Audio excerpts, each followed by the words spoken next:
बात करेंगे पुतिन के एक ऐसे पलटवार की जिसके बाद ये सवाल पूछा जा रहा है कि क्या ज़ेलेंस्की अब डरे हुए हैं। ज़ेलेंस्की के लिए आज की रात अगर ठीक ठाक गुजर गई तो बहुत शुक्र मनाएंगे। ऐसा इसलिए कहा जा रहा है क्योंकि 3 दिन के अंदर पुतिन की सेना ने 3 शहरों पर बहुत खतरनाक हमले किए हैं और अब चौथा नंबर राजधानी कीव का हो सकता है। पुतिन के नए हमले भी ऐसे हैं कि यूक्रेन में जहां जहां मिसाइल गिरी वो जगह गाजा जैसी नजर आ रही है।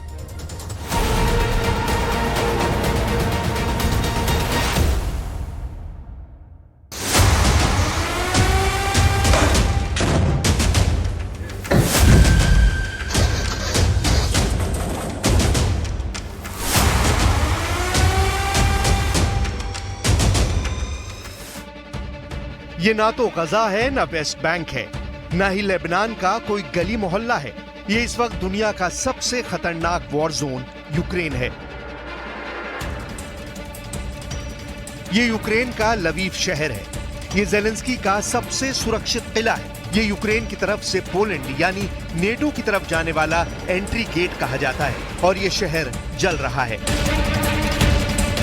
पुतिन ने 3 दिन के अंदर 3 बड़े हमले किए हैं। पहला हमला डोनेस्क के पास पोक्रस्क पर, दूसरा हमला खार्किव के पास पोल्टावा पर और तीसरा हमला पोलैंड के दरवाजे लवीव पर किया है। यानी पुतिन ने अपने प्रहार में पी फैक्टर दिखा दिया है। अब दिन में देखिए लवीव का हाल। इस ड्रोन वीडियो को देखकर न सिर्फ ज़ेलेंस्की घबरा गए हैं बल्कि व्हाइट हाउस में भी पैनिक है क्योंकि पुतिन ने सोच लिया है कि बिना रुके मारूंगा और गिनूंगा भी नहीं। सिर्फ इमारतों का फर्क है। गाजा में भी जब इजराइल बम गिराता है तो रिहायशी इलाके ऐसे ही जलते हैं। इसे आप पुतिन का गुस्सा कह सकते हैं, इसे आप पुतिन का बदला कह सकते हैं, इसे आप पुतिन का प्रहार कह सकते हैं। पुतिन बता रहे हैं कि यूक्रेन का कोई इलाका, कोई कोना ऐसा नहीं जहां उनकी मिसाइल नहीं पहुंच सकती। इस हमले में 7 लोगों की मौत हुई है जिसमें 3 बच्चे हैं। 30 से ज्यादा लोग घायल हैं। 70 से ज्यादा इमारतें तबाह हो गई हैं। लाशों को निकाला जा रहा है। पूरा शहर दहशत में है क्योंकि किसी को उम्मीद नहीं थी कि रूस का हमला यहां भी हो सकता है और इतना खतरनाक हो सकता है। 3 з них це діти, 7 це малі діти. Дуже великі руйнування, більше 70 будинків по місту. Це все є історична спадщина. Тривають розбори завалів. लवीव के बाद पुतिन का दूसरा टारगेट देखिए, ये है पोल्टावा। पोल्टावा पर हुए मिसाइल हमले में 51 लोगों की मौत हो चुकी है। 275 लोग घायल हुए हैं। ये शहर खार्किव के बाद पुतिन के लिए सबसे बड़ी रुकावट बन सकता है। इसीलिए रूस ने पोल्टावा पर अचानक 2 बैलिस्टिक मिसाइल से हमला किया। देखिए इन बिल्डिंग्स का हाल। लगता है ना गाजा जैसा इलाका। इमारतें जल रही हैं, पूरा इलाका खाली हो चुका है और यह हाल 2 बड़े मिसाइल अटैक के बाद हुआ है। Передусім щодо трагедії в Полтаві, рятувальні роботи зараз ще тривають, розбирають завали, залучені всі служби. Станом на цей час кількість поранених 271. Усім надається необхідна допомога. पुतिन ने इस वक्त युद्ध को तेज करने का फैसला कर लिया है। कुर्स्क पर हमले के जवाब में पुतिन ने अब यूक्रेन के 2 शहरों को बड़ा टारगेट बना दिया है और इस वक्त इन दोनों शहरों में पुतिन की सेना ने आग लगा दी है। अब आपको ग्राफिकली हम समझाने की कोशिश करते हैं कि आखिर पुतिन की नजर 2 उन बड़े शहरों में कौन कौन से वो शहर है। पोल्टावा पहला एक शहर है और दूसरा शहर आपको बता दें पोक्रोस्क जो शहर है। एक पोक्रोस्क है और दूसरा है पोल्टावा। दोनों शहरों को लेकर ज़ेलेंस्की बहुत ज्यादा घबराए हुए हैं, लेकिन पुतिन की इन दोनों शहरों पर नजर है और इन दोनों के बीच का डिस्टेंस भी हम आपको समझाने की कोशिश करते हैं। देखिए दोनों शहरों का फ्रंट अलग है। ये एक दूसरे से 250 किलोमीटर की दूरी पर है। 250 किलोमीटर की दूरी पर ये दोनों शहर है और पुतिन की नजर जो है अब इन दोनों शहरों पर है। लेकिन ये दोनों यूक्रेन की सेना के लिए ऐसा केंद्र है जहां से रसद की सप्लाई हो रही है और यही वजह है कि ज़ेलेंस्की के लिए ये हमले बड़े सदमे की तरह है, लेकिन पुतिन की पैनी नजर इन पर बनी हुई है। Мы видим уже прямую вовлеченность Запада в конфликт на Украине. Коллективный Запад является буквально главным заказчиком, главным подстрекателем военной агрессии киевского режима и все более откровенно, все более нагло демонстрирует свое прямое участие. पोल्टावा वो शहर है जो अभी युद्ध की फ्रंट लाइन पर नहीं है, लेकिन खार्किव के करीब है। और यही वजह है कि पुतिन ने यहाँ मोर्चा खोल दिया है। वो यहाँ पर ऐसी मिसाइलों से हमला कर रहे हैं जिसे रोकना जेलेंस्की के बस की बात नहीं मानी जाती। यूक्रेन के रक्षा मंत्रालय ने कहा कि पुलतावा के लिए भयानक दिन रहा। एयर रेड, सायरन और मिसाइल हमले के बीच में इतना कम वक्त मिला कि लोग बॉम्ब शेल्टर में जाने के दौरान भी घायल हो गए। ऐसे शहरों को टारगेट करने के लिए पुतिन अब अपनी खतरनाक short range ballistic missile Iskander का ज्यादा इस्तेमाल कर रहे हैं। 500 किलोमीटर रेंज वाली इस्कंदर मिसाइल जहां गिरती है वो 700 किलो वाले विस्फोटक से धमाका करती है। इस मिसाइल से यूक्रेन में सबसे ज्यादा हमले अंजाम दिए गए हैं।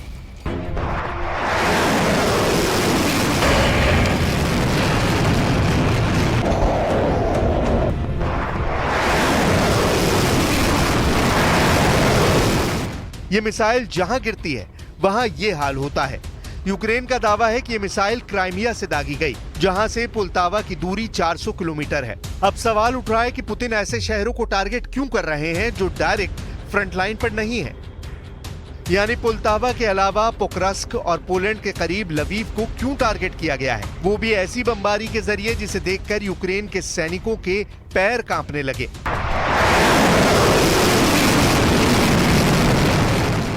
यूक्रेन का पोक्रोस्क शहर डोनबास के बहुत ही अहम शहरों में से एक है। डोनेस्क से 60 किलोमीटर दूर है। देखिए, तो ये पोक्रोस्क है, डोनेस्क से 60 किलोमीटर की दूरी पर है। पुतिन की नजरें, क्योंकि कुर्स्क पर यूक्रेन के हमले लगातार बढ़ते नजर आ रहे हैं, ऐसे में अब पुतिन की नजरें जो हैं पोक्रोस्क, पोल्तावा और ये देखिए डोनेस्क जो 60 किलोमीटर की दूरी पर है। पोक्रोस्क पर सबसे ज्यादा निगाहें जो है इस वक्त पुतिन की बनी हुई हैं।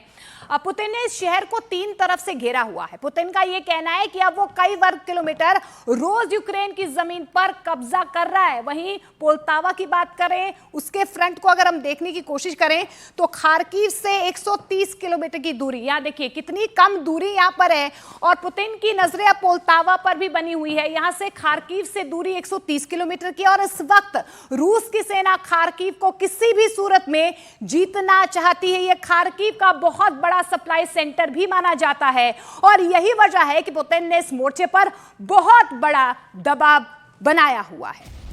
रूस अब छोटे शहरों पर बड़े हमले क्यों कर रहा है, तो इसका जवाब सारातोव में हुए अटैक से मिल सकता है। 26 अगस्त को यूक्रेन के ड्रोन ने रूस के सारातोव में एक बिल्डिंग पर हमला किया था।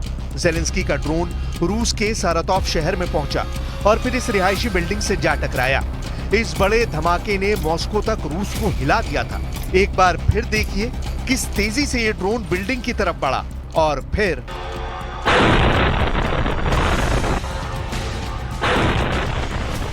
ऐसे ही धमाकों का जवाब पुतिन अब पोल्तावा, पोक्रोस्क और पोलैंड के करीब लवीव शहरों पर हमले से दे रहे हैं। पुतिन के गुस्से वाले मीटर की सुई लाल सिग्नल देने लगी।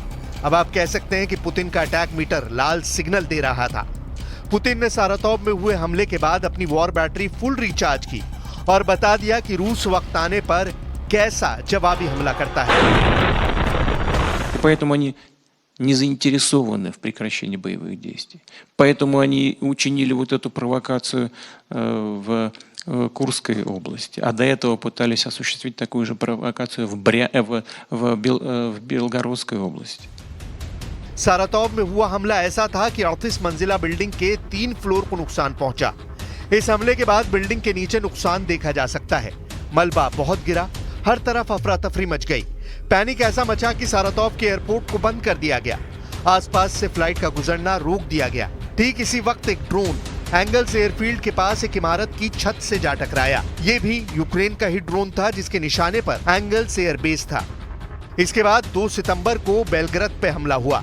यह आग यूक्रेन के हमले के बाद लगी है। कई घरों को नुकसान पहुंचा, बहुत से लोगों की घायल होने की खबर है। यह इलाका यूक्रेन बॉर्डर के करीब है और यहाँ पर यूक्रेन की तरफ से सबसे ज्यादा हमले भी हुए हैं। इसीलिए जेलेंस्की ने पुतिन को मजबूर कर दिया कि वो अपने विकल्प तलाशें, और फिर विकल्प के तौर पर पुतिन को उनके कमांडरों ने 3 शहरों पर हमले का सुझाव दिया। इसके बाद पुतिन ने 3 दिन के अंदर 3 बड़े हमले किए हैं। पहला हमला डोनेस्क के पास पोक्रोस्क पर, दूसरा हमला खार्किव के पास पोल्तावा पर, और तीसरा हमला पोलैंड के दरवाजे लवीव पर किया है। इसे ही युद्ध में नेटो के खिलाफ पुतिन के प्रहार का पी फैक्टर कहा जा रहा है। Они теряют чувство реальности, они абсолютно не задумываются о рисках дальнейшей опасной эскалации конфликта, даже в контексте собственных интересов. Теперь уже дело не в Украине и не про украинских граждан, про них они давно забыли. Они про себя не думают. यूक्रेन की तरफ से रूस के अंदर जो भी हमले हुए हैं उसमें खासतौर से पुतिन को बेइज्जत करने की कोशिश की गई है। जेलेंस्की ने ये बार बार साबित किया है कि उनकी फौज रूस के अंदर घुसकर मारने की ताकत रखती है और ऑपरेशन कुर्स्क के बाद उन्होंने इस बात को मजबूती से साबित किया है। ऐसे हमलों के बाद पुतिन पर बहुत ज्यादा प्रेशर है और वो इसका जवाब कीव पर ताबड़तोड़ हमलों से दे रहे हैं। देखा जाए तो फरवरी 2022 से जो युद्ध शुरू हुआ है उसमें अभी तक जीत का दावा किसी ने नहीं किया है और ये युद्ध अब भी खिंचता जा रहा है।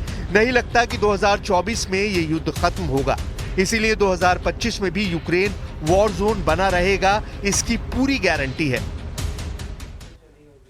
हमास के हवाई कमांडर का गदर, ऐसा क्यों कहा जा रहा है? क्योंकि वॉर जोन से जो खबरें आ रही हैं वो हैरान करने वाली हैं। दावा तो ये भी किया जा रहा है कि हमास के पास अब भी ऐसे कमांडर और लड़ाके बड़ी संख्या में मौजूद है जिन्होंने 7 अक्टूबर 2023 को इजराइल पर अब तक का सबसे बड़ा हमला किया था। दावा किया गया है कि हमास का एक ऐसा ही हवाई कमांडर गाजा में मारा गया है। ये हमास का ऐसा कमांडर था जिसने कोल्ड ड्रिंक पी पी कर इजरायलियों को मारा।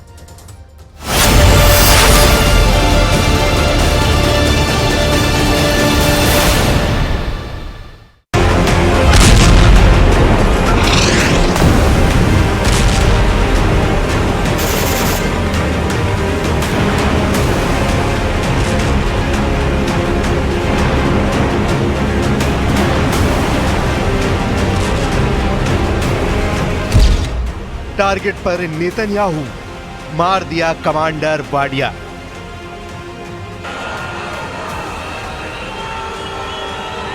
जिस वक्त पूरे इजराइल में बंधकों की रिहाई को लेकर नेतन्याहू के खिलाफ जबरदस्त प्रदर्शन हो रहे थे, ठीक उसी वक्त नेतन्याहू ने हमास के उस कमांडर को ठिकाने लगवा दिया है जिसने पैराग्लाइडर के जरिए 7 अक्टूबर 2023 को 22 से ज्यादा इजरायलियों को तड़पा कर मार दिया था। गाजा युद्ध को लगभग 350 दिन होने जा रहे हैं, लेकिन ना तो हमास सरेंडर करने को तैयार है और ना ही नेतन्याहू जंग रोकने को तैयार है। हम आपको आज गाजा युद्ध की उस खूनी जंग का खौफनाक चेहरा दिखाने जा रहे हैं जिसमें पिछले 24 घंटे में 37 से ज्यादा लोग अकेले गाजा में ही मारे गए हैं। मारे गए 37 लोगों में हमास के 8 ऐसे लड़ाके हैं जिनके टारगेट पर सिर्फ नेतन्याहू थे। दावा तो यहां तक किया जा रहा है कि हमास के पास 300 वर्ग किलोमीटर नहीं बल्कि 1500 वर्ग किलोमीटर इलाके के बराबर सुरंगें मौजूद हैं, जहां से अभी भी हमास के लड़ाके भयानक तरीके से इजरायली सेना, टैंक और बख्तरबंद गाड़ियों पर हमला कर रहे हैं। हमास को अच्छी तरह से पता है कि अगर जंग रुक भी गई तो भी नेतन्याहू चुन चुन कर हमास के लड़ाकों को मारते रहेंगे। यही वजह है कि हमास आखिरी दम तक इजरायली सेना से जंग करना चाहता है। हमास की इसी सोच और मिशन को इस वक्त गजा में मौजूद 1.5 लाख इजरायली सैनिक बुरी तरह से कुचल रहे हैं। पहले आप ये जान लीजिए कि पिछले 24 घंटे में हमास का कौन सा कमांडर गजा शहर में मारा गया है।